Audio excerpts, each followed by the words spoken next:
Yumeno Aika adalah seorang pelakon Jepun yang dikenali dengan gabungan unik saiz tubuhnya yang kecil dan susuk tubuhnya yang menggiurkan. Dengan ketinggian 149 cm, beliau mempunyai perkadaran badan yang sangat baik yang membuatkannya kelihatan lebih tinggi dalam gambar, mengatasi ketinggian sebenarnya. Penampilan dan ciri-ciri fizikal. Penampilan keseluruhan Aika secara amnya dianggap comel, walaupun beberapa sudut mungkin menampakkan rahang yang sedikit petak. Namun, wajahnya yang kecil sering meminimumkan ciri ini. Walaupun sesetengah orang mungkin melihat garis nasolabial yang sedikit, yang boleh memberikan kesan matang, tubuhnya mendapat pujian meluas. Beliau terutamanya terkenal dengan dada yang muntuk dan fizikal yang berlekuk.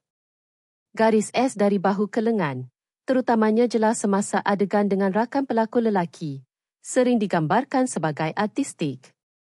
Penampilannya yang tersendiri telah menarik minat peminat dan juga pendapat yang berbeza. Kejaya dan kerjasama.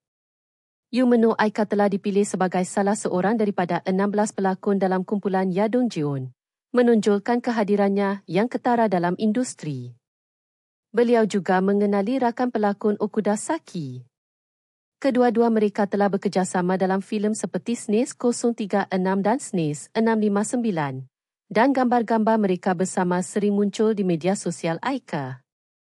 Menariknya, kedua-dua pelakon ini pendek tetapi mempunyai perkadaran yang baik dan susuk tubuh yang semula jadi. Walaupun Okuda Saki mungkin kelihatan sedikit lebih matang, Yumeno Aika pula dilihat mempunyai daya tarikan yang comel dan mudah. Aktiviti terkini dan kemunculan semula. Kabar angin mengenai persaraan Yumeno Aika tersebar setelah tiada karya baru diumumkan sejak November 2023, dengan aktiviti media sosialnya terhad kepada promosi karya-karya lama. Pelancaran hanya kompilasi terbaik selama 12 jam pada April 2024 semakin menguatkan spekulasi persaraan ini. Walau bagaimanapun, pada September 2024, berita mengenai karya baru, Son 430, telah mengesahkan kembalinya beliau ke industri selepas 10 bulan tidak aktif.